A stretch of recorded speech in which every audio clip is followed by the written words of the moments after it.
Il y a presque 3000 ans, sur les côtes de la Perle du Levant, les Phéniciens ne manquaient pas d'ambition, mais d'espace. Leur monde est brillant, actif, mais surtout saturé. Tout fonctionne, et pourtant tout étouffe.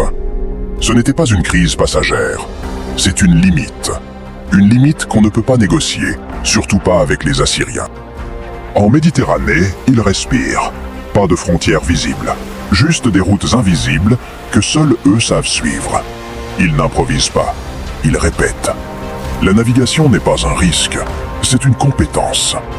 Et quand on la maîtrise, on commence à penser autrement. Ils n'arrivent jamais comme des conquérants. Ils arrivent avec une question simple. Qu'est-ce qu'on peut échanger? Personne ne force, personne ne provoque. Parce que le but n'est pas de prendre.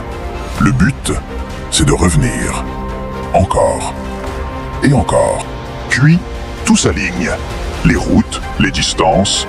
Carthage est un endroit qui relie, sans enfermer. Assez central pour voir passer le monde.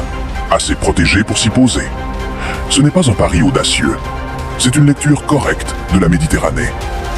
Et les Phéniciens sont d'excellents lecteurs. Ce lieu n'est plus une étape, c'est un point fixe.